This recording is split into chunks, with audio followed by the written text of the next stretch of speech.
할렐루야. 오늘은 50일 기도학교 32번째 날입니다. 오늘 우리가 함께 나누실 말씀은 교재 136쪽 32장 눈물의 기도입니다. 오늘 이 시간에는 눈물의 기도가 어떤 기도인가? 눈물의 기도가 우리가 기도하는데 어떤 의미가 있으며 우리가 어떤 영적인 유익이 있는가? 오늘 눈물의 기도에 대해서 함께 말씀을 나누겠습니다. 먼저 시편 126편 5절로 6절 말씀 크게 다 같이 봉독하겠습니다. 눈물을 흘리며 씨를 뿌리는 자는 기쁨으로 거두리로다. 울며 씨를 뿌리러 나가는 자는 반드시 기쁨으로 그 곡식단을 가지고 돌아오리라. 아멘. 우리가 성경의 말씀 보면 많은 믿음의 사람들이 하나님 앞에 기도할 때 눈물로 기도하는 모습을 우리가 볼 수가 있습니다.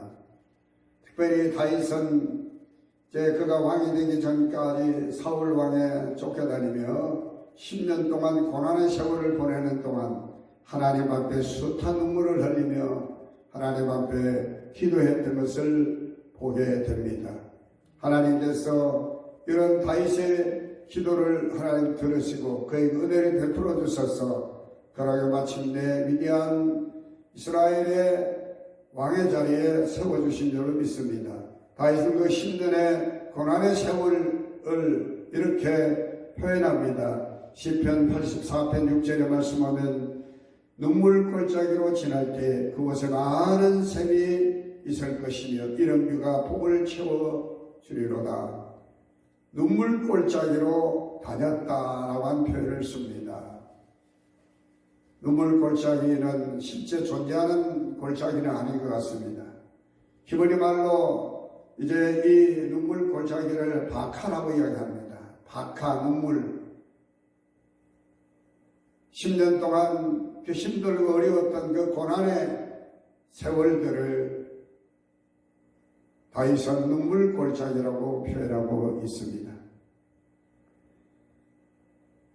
다윗이 황량한 사막과 숲과 동굴과 그리고 심지어는 적의 나라에서 수모를 겪으며 지내왔던 그 세월들 모두를 눈물 골짜기로 지날 때라고 그렇게 고백해 봤습니다. 실제로 시편 84편은 이스라엘 백성들이 이제 순례길을 행할 때 다시 말씀드려서 하나님께서 그들에게 지키라고 말씀하신 그 절기 6월절과 그리고 초실절과 그리고 추수절을 지키기 위해서 먼 곳에서 자기들이 살고 있는 곳에서 예루살렘을 향하여 순례길을 행할 때 그런 황량한 사막을 지나야만 했습니다. 자기들의 조상들이 또 심지어는 그들 자신들이 험한 세월들, 고난의 세월들을 지나왔던 것을 생각하며 눈물 골짜기로 지날 때에 하나님께서 눈물 골짜기를 벗어나면 그들에게 많은 샘이 있게 하시고 그들에게 복을 주시는데 하나님께서 그들에게 힘을 주셔서 하나님의 성전에 올라갈 수 있게 하셨다라고 고백했습니다. 우리가 성경의 말씀 보면 이제 우리 예수님께서도 눈물을 흘리신 적이 있습니다. 예수님께서 이제 누가복음 19장의 말씀 보면 예루살렘 성을 가까이 가게 되셨을 때 예수님께서 우시며 말씀합니다. 내가 평화에 어느 때 너는 평화에 관한 일을 알았더라면 하고 예수님께서 탄식하시면서 예루살렘 성을 보시고 우신 내용이 나옵니다. 물론 예수님께서 또 슬퍼서 우신 적도 있습니다. 예수님께서 나사로가 죽었을 때 나사렛 무덤에 가셔서 나사로야 나오라 하시기 전에 예수님께서 눈물을 흘리시더라고 말씀하고 계십니다. 히브리서 5장 7절의 말씀 보면 자기를 죽음에서 너희 구원하실 이에게 심한 통곡과 눈물로 간구며 간구와 소원을 드렸고 그의 경건하심으로 말미암아 들으심을 얻었다라고 그렇게 기록하고 있습니다. 우리가 신약에 와서 바울 사도 같은 분도 눈물로 그가 사역을 했음을 이렇게 고백합니다.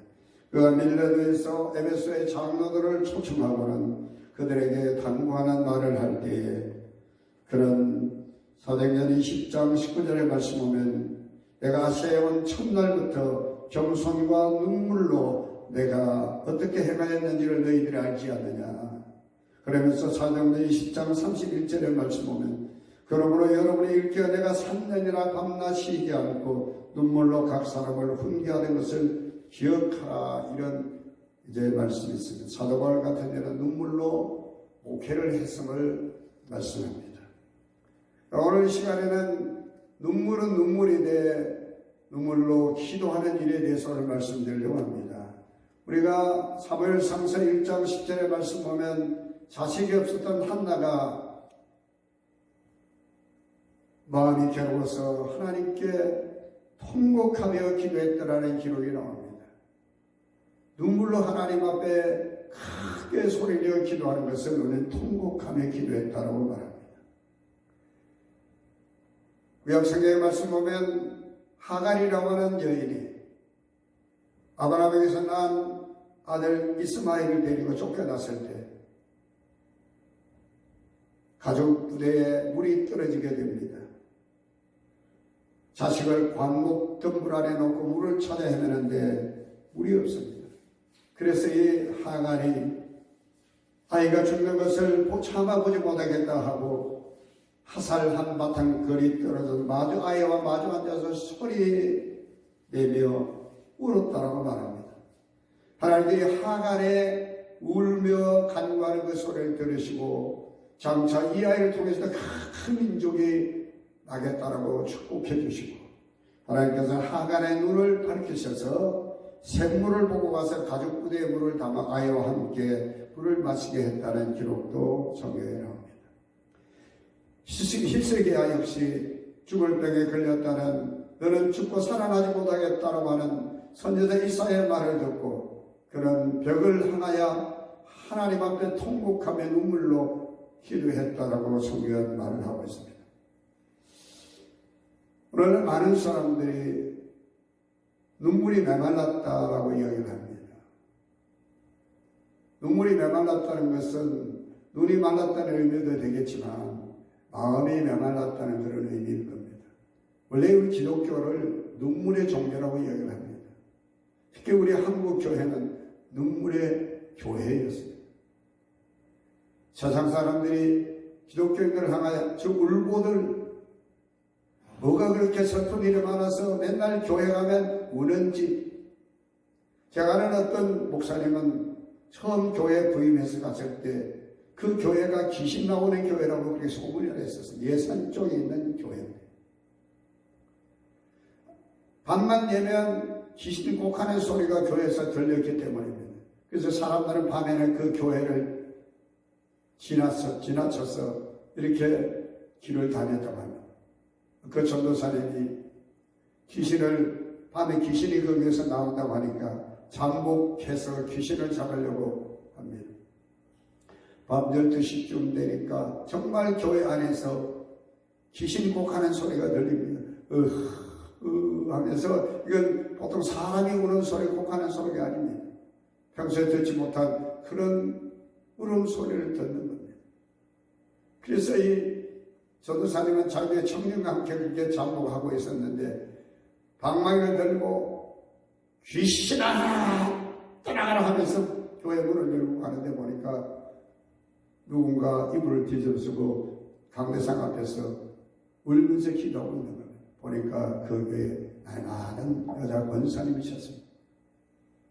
교인이 없으니까 이 권사님은 매일매일 그 교회에서 하나님 우리 교회에 교인 보내주세요. 좋은 교육자 보내주세요.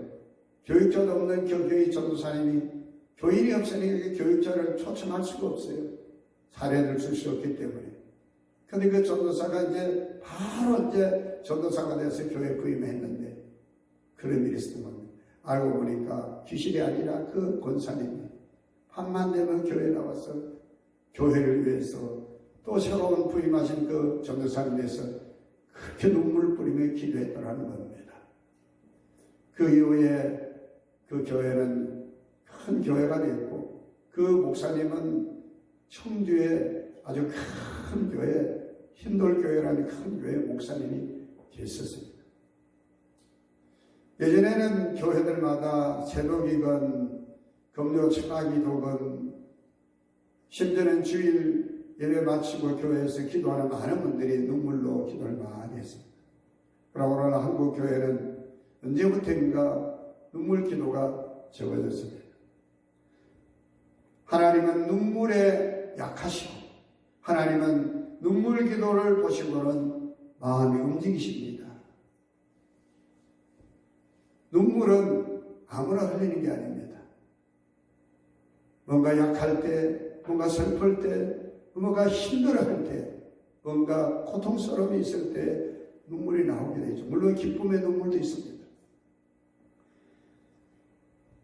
사람들은 눈물 흘리는 것보다 웃는 걸 더 좋아하는 것 같습니다. 그래서 많은 사람들이 코미디를 보고 웃는 것을 그렇게 중요하게 생각하는 것 같습니다. 그러나 실상 웃는 것보다 더 좋은 것은 눈물을 흘리는 것이라고 이야기를 합니다. 현대의학자인 매사추세츠 대학의 종합병원 정신과의신 에릭 린더만 박사는 슬픔과 눈물에 대한 연구를 했는데 그는 이런 결론에 도달했다고 합니다. 눈물은 정신적인 충격을 완화시켜주고 강력한 스트레스로 인해 체내에 축적된 모든 화학물질과 불순물, 소위 말하는 독입니다. 이것을 밖으로 배출시키는 효과가 있으며 눈물을 흘리지 않으면 결국 몸 안에 쌓여서 심장병이나 기타 다른 심각한 병에 이를 수 있다고 그렇게 결론을 내렸습니다. 현대의학에 있어서도 눈물은 우리 건강에 큰 도움이 된다는 그런 결론입니다. 하나님께서는 우리 눈물에 약하십니다.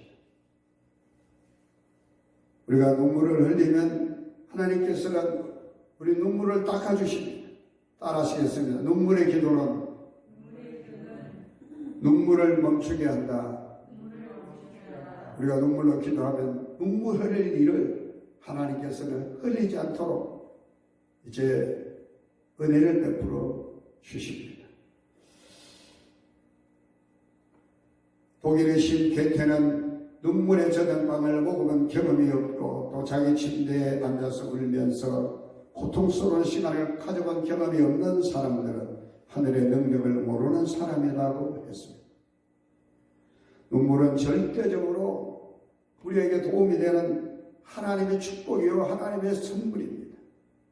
그런데 오늘 많은 사람들이 하나님의 이 귀한 이 축복, 이 선물을 잊고 삽니다. 오늘 저와 여러분은 하나님 주신 이 귀한 은혜의 선물의 축복인 눈물을 회복할 수 있는 이 시간 되었으면 좋겠습니다. 오늘 이 시간 눈물의 기도가 우리에게 어떤 영적인 유익을 주는가에 대해서 세 가지로 우리 함께 말씀을 나누기를 원합니다. 먼저 교재 보시면은 눈물의 기도는 고난을 이기게 합니다. 시편 56편 8절 9절입니다. 다 같이 읽습니다. 나의 유리함을 주께서 개수하소서오니 나의 눈물을 주의 병에 담으소서. 이것이 주의 책에 기록되지 아니하였나이까. 내가 아뢰는 나의 내 원수들이 물러가리니 이것으로 하나님이 내 편이심을 내가 아나이다. 아멘. 오늘 이 시편의 말씀은 다윗의 시편입니다. 다윗은 자신의 눈물을 하나님의 눈물병에 담아달라고 말합니다. 그리고 이것을 주의 책에 기록되지 아니했습니까? 라고 그렇게 기도하는 것을 봅니다. 고대 유대 사회에는요, 예수님 때도 마찬가지지만은 유대인들에게는 이 눈물을 굉장히 귀하고 어쩌면 더 성스러운 것으로 여겼다고 합니다.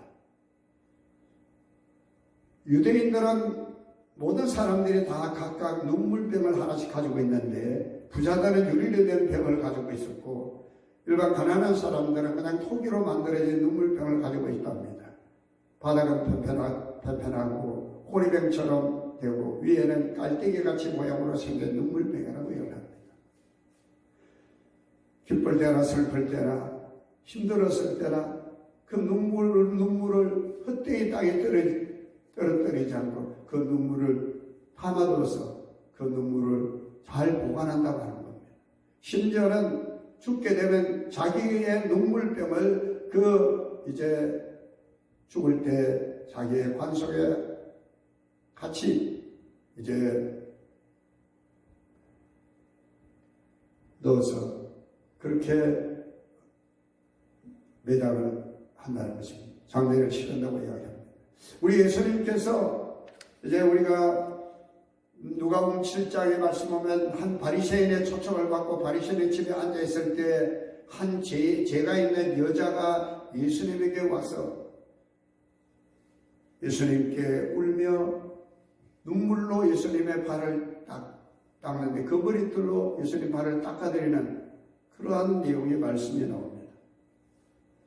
이 여인이 울며 눈물로 그 발을 적시고 자기 머리털로 예수님의 발을 닦고 그 발에 입 맞추고 향유를 부었다라고 누가복음 7장 38절에 나옵니다. 그때만 말씀드린 울며라고 하는 것 그 자리에서 우는 거고 눈물로 발을 적셨다는 것은 눈물병에 들어있는 눈물을 의미한다고 그렇게 이야기를 합니다. 눈물은 굉장히 귀한 것입니다. 유대인들은 눈물을 성스럽게까지 여겼다고 이야기를 합니다.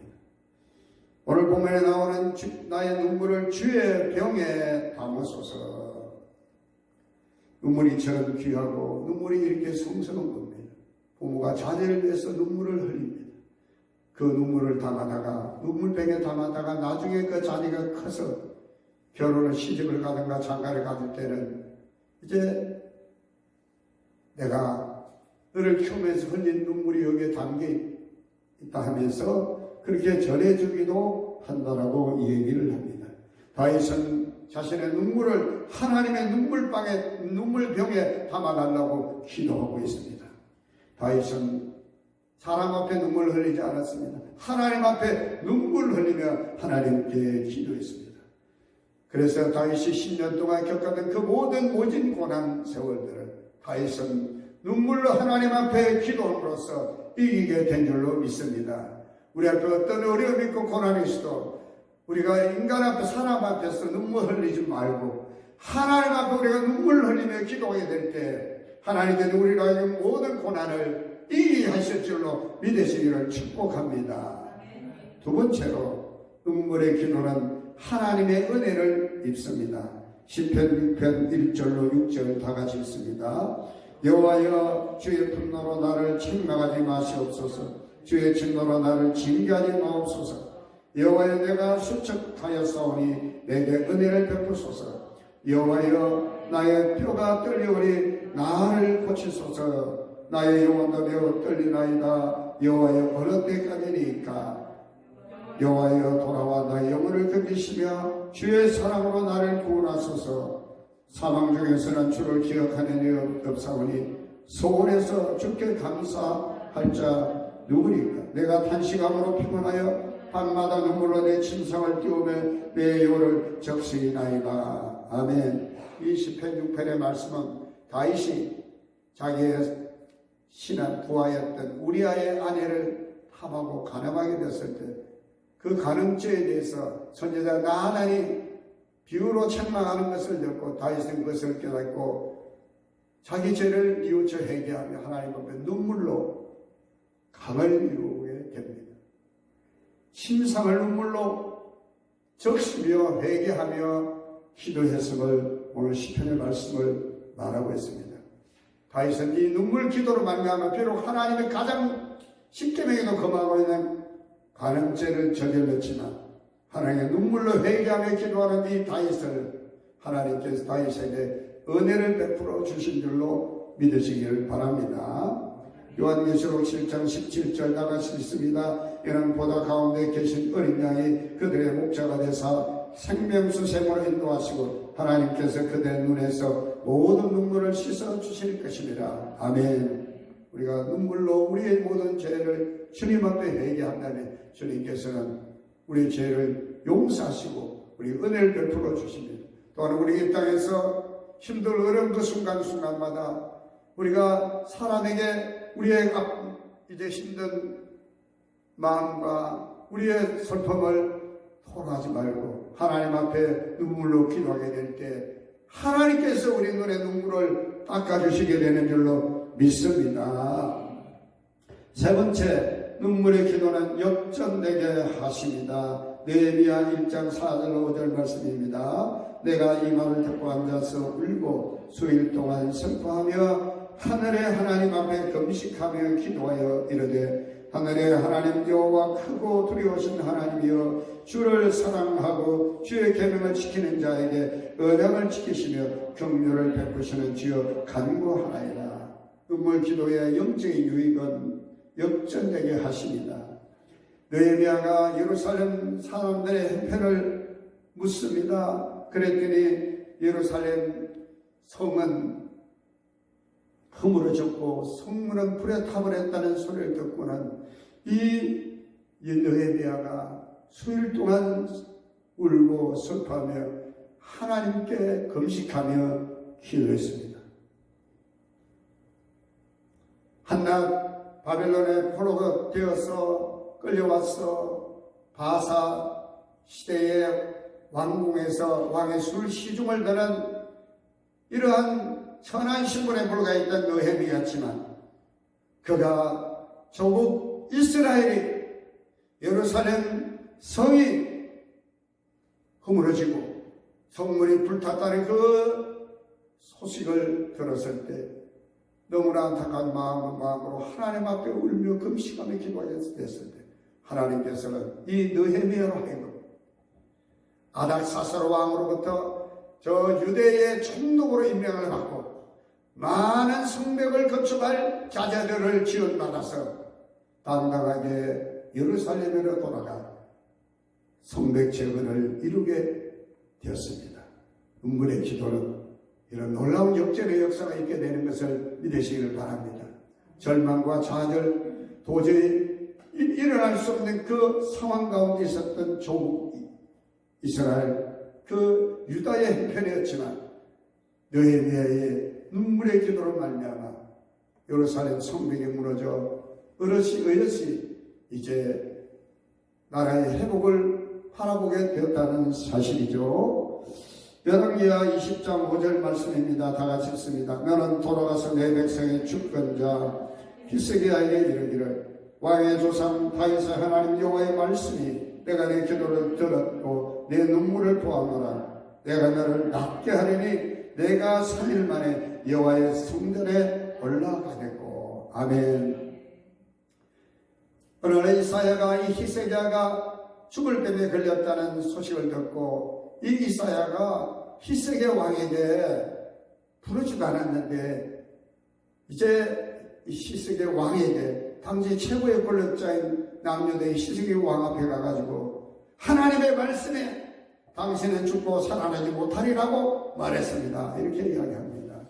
왕에게 지금 아무리 죽게 된 왕이라도 그렇지 선지자가 와가지고 왕에게 당신 죽고 못 삽니다 라고 이야기한 겁니다. 화가 날 뻔합니다. 내가 죽으면 죽었지 왜 내게 와서 그렇게 죽고 못 산다고 이야기하느냐라고 말할 뻔도 하는데 이 히스기야 왕은 그 말을 듣는 즉시 이사야에게 불평하지 않고 왕궁 벽으로 돌아앉아서 하나님 앞에 통곡하며 기도합니다. 하나님, 내가 진실과 전심으로 하나님 앞에 행하며 내가 선하게 행한 것을 하나님 기억해 주옵소서. 하나님 앞에 통곡하며 눈물로 기도했을 때 오늘 읽어드린 이 말씀 속에서 하나님께서 이사야를 통해서 말씀하면 너는 히스기야에 가서 이렇게 전하라. 내가 내 기도를 들었고 내 눈물을 보았노라.